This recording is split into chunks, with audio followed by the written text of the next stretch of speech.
On parle de plein air ce matin avec Alexis Nantel. Salut Alexis. Salut Marie. Tu fais le pari aujourd'hui de nous convaincre d'essayer puis même d'adopter le camping d'hiver. Pourquoi pas? La neige n'est pas tout à fait là encore, mais le froid, lui, est bien présent. Oui. Et le camping d'hiver, ben c'est quelque chose avec lequel il faut se préparer. Ça va prendre quand même plusieurs outils pour le faire, entre autres de bonnes techniques, du bon matériel.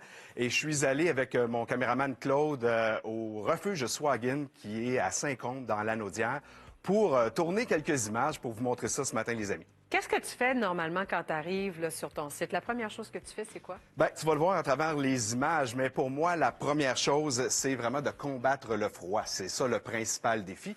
Alors, la première chose que je vais faire, c'est d'abord faire bouillir de l'eau chaude. Parce qu'on veut vraiment se réchauffer. C'est la première chose à faire, que ce soit en expédition ou en camping d'hiver, en longue randonnée. Et l'autre chose, bien, ce sera de monter la tente, parce qu'elle aussi, c'est un refuge pour nous, pour la chaleur. Alors, quand il fait très, très froid, là, à l'arrêt, évidemment, on va enfiler une doudoune en duvet pour garder notre chaleur corporelle. Mais l'idée, là, c'est de trouver des moyens pour garder notre chaleur à tout prix. Alors, quand on arrive sur notre site, donc je me répète un peu, mais première chose, on va faire bouillir l'eau, on monte la tente. Mais là, la tente, Eve-Marie, il faut que je t'en parle, parce qu'on a peut-être tous eu un peu l'expérience d'arriver tard à un site pour monter notre tente, alors que c'est la première fois qu'on monte celle-ci. Je dirais, essayez de la monter à plusieurs reprises, peut-être avant de partir, et au moins une première fois près de notre date de départ, pour s'assurer d'abord qu'on ne manque pas de matériel, et qu'on connaît la façon de la monter. Même moi, là, ça faisait un petit bout de temps que je n'avais pas monté cette tente-là. Et puis, j'ai eu quand même quelques petits pépins mineurs. Ça t'a pris un petit peu plus de temps que prévu? Ça m'a pris un petit peu plus de temps que prévu pour le faire. Alors ça, c'est super important parce qu'on ne voudrait pas arriver là, à la noirceur puis être mal pris. C'est assez désagréable. Là, on voit, j'ai utilisé un marteau parce que le sol était déjà gelé en surface, donc ça devient difficile. Puis, il y a toutes sortes de techniques là, pour ancrer une tente, par exemple, dans la neige ou avec des roches. Là, on me voit gonfler mon matelas de sol. Ça, c'est super important aussi, quand on fait du camping d'hiver, d'avoir un matelas de sol qui va être isolé. Alors, celui que j'avais, c'est un matelas qui est isolé avec de la plume, donc avec du duvet. Mais si on n'a pas ça, on va isoler notre matelas du sol avec un second matelas qu'on va mettre en dessous, qui peut être un simple petit matelas de mousse. Là, je me gonfle un oreiller. Là, ça, c'est tellement sous-estimé, surtout quand on fait de la longue randonnée, pour reprendre de nos forces. Le sommeil est très important, donc l'oreiller, souvent, va faire une grosse différence.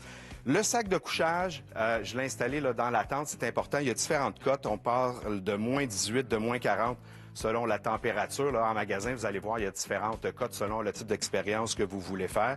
Mais évidemment, plus il est pour le grand froid, plus on va avoir de la plume au pouce cube et plus il va être donc, il va prendre d'espace dans notre sac à dos, dans nos bagages.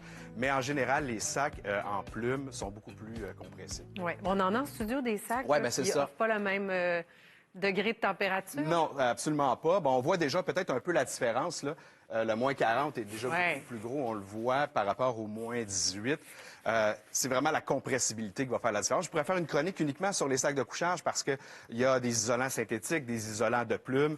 Il y en a qui sèchent plus rapidement, qui sont plus compressibles, qui sont imperméables. Bref, ça fait toute une différence. Mais il y a des sacs de couchage maintenant en plumes, comme celui-là, entre autres, où on inclut maintenant une boîte à pied, mauvaise traduction, mais à l'intérieur, donc un double isolant pour les pieds qui n'a pas froid parfois. Pour pas geler des pieds? Pour pas geler des pieds, donc ça va aider vraiment à se réchauffer lorsqu'on va entrer dans le sac de couchage. Au tout début de la chronique, tu as dit quelque chose de très important. Si vous voulez que ce soit une réussite, il faut bien se préparer. C'est peut-être une liste là, des choses à faire, puis ce à quoi il faut penser avant de partir, Alexis. Absolument, puis encore plus en camping d'hiver. On le fait en camping d'été, mais camping d'hiver, encore plus de précautions, évidemment. D'abord, la nourriture. La nourriture, on sous-estime l'apport calorique de ce que sont pour se réchauffer. Alors, plus vous allez manger le soir avant de vous coucher, manger peut-être même plus qu'habituel, ça va vous aider à vous réchauffer. Il y a des repas comme ça, lyophilisés, qu'on peut avoir avec soi, qui prennent pas beaucoup d'espace, qui sont légers et qui vont nous permettre d'avoir un apport calorique qui va être assez important. Écoute, c'est pâté chinois, garniture pour tacos, tortilla. Tout ça. Il y a pad thaï, il y a la lasagne, évidemment, c'est pas comme celle de notre maman, mais, ça fait le boulot quand on en a besoin. Ensuite, il y a ce que j'appelle la bouillotte. En réalité, la bouillotte, là, c'est ma bouteille d'eau. C'est ma bouteille d'eau régulière que je vais remplir d'eau bouillante avant de m'installer dans la tente. Là, petite précaution ici, vous allez voir, le col va se dilater une fois qu'on le remplit d'eau bouillante. Alors, c'est important de le resserrer une seconde fois parce qu'on ne voudrait pas, évidemment, que ça coule à l'intérieur. Parce que moi, ce que je fais, c'est que je le mets à mes pieds à l'intérieur du sleeping bag et ça va me chauffer une bonne partie de la nuit, m'aider à m'endormir. Et il y a ce qu'on appelle aussi les chauffe-mains, les chauffe-pieds. Il y en a des réutilisables aussi maintenant qu'on peut avoir. Qu'on traîne avec soi. Là, on voit, là, j'ouvre... Ouais, pourquoi tu ouvres les fenêtres de ta tente? C'est un peu, je vais en revenir, mais comme le multicouche, on veut que l'humidité sorte de la tente. Alors, même en période hivernale, c'est super important d'ouvrir les fenêtres de la tente pour pouvoir laisser sortir l'humidité. Une botte peut-être un peu plus haute aussi parce qu'on est en période hivernale ou une botte régulière à laquelle on va ajouter une guêtre. Et là, on voit le multicouche, donc plusieurs épaisseurs, les fameuses pelures d'oignon. Encore là, l'idée, c'est que l'évacuation de l'humidité se fasse du début à la fin. Donc, la couche de base, la couche intermédiaire et la couche ensuite, la coquille par-dessus, mais que ça soit respirant du début à la fin. Et on ne se couche pas trop ébié. Hein? On veut que le corps dégage la chaleur et que cette chaleur-là aille se loger dans l'air que va faire les plumes à l'intérieur du sac de couchage. C'est pour ça aussi que c'est important de secouer notre sac de couchage avant de l'installer pour vraiment que l'air puisse pénétrer à l'intérieur du sac. Et c'est les poches d'air à travers les plumes nous, notre corps va chauffer, qui va nous chauffer ensuite.